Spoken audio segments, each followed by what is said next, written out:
For 4 years, this guy, Tony Bobulinski, the business partner of Hunter Biden, the man involved in the Biden syndicate's massive foreign influence peddling scheme, he has been screaming at whoever will listen that Joe Biden is corrupt. This morning, he opened his statement to the House impeachment inquiry, tied it all together. He put like this nice 5-page, neatly wrapped bow on top of it, starting out with, quote, "The Biden family business was Joe Biden, period." Well, of course it was.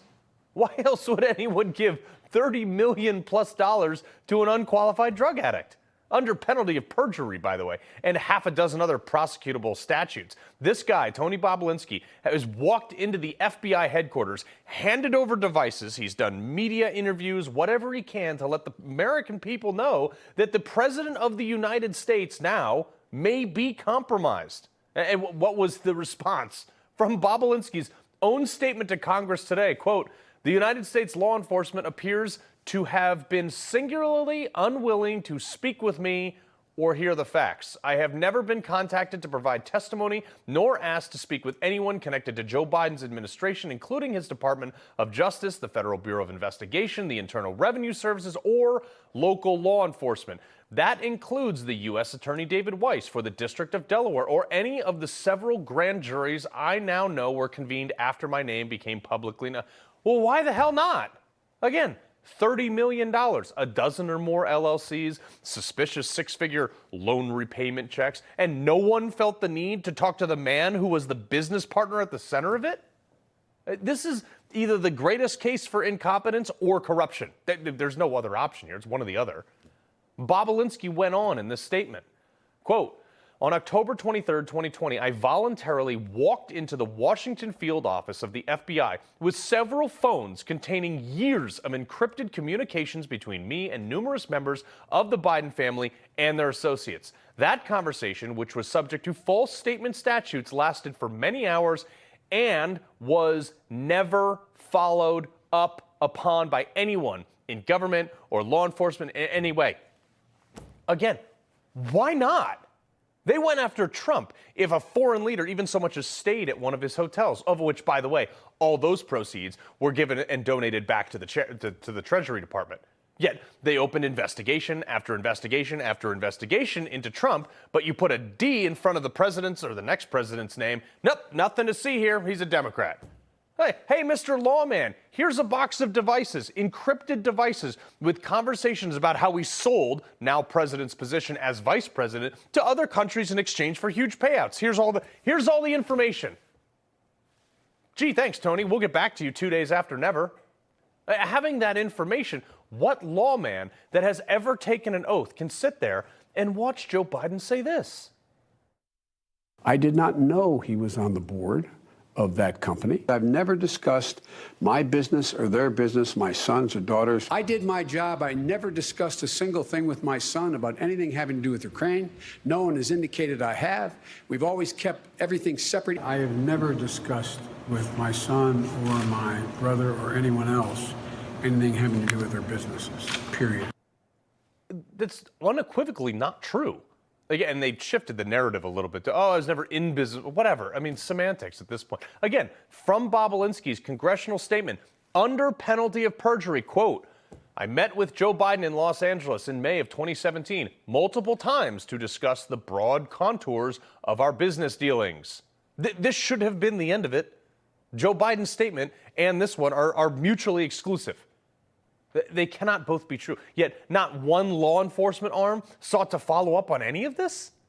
Tony Bobulinski is not just some random guy making stuff up and throwing out allegations. He's also not the only one saying this. Rob Walker on January 26 raised the same concerns, another business partner of another entity. Look, if you still buy the Joe Biden had nothing to do with this talking point, here's more from Bobulinski's sworn statement. Quote, "The only reason Joe Biden met with me privately during the Milken Institute Global Conference and seated me at his head table was because I was the business associate of the Biden family."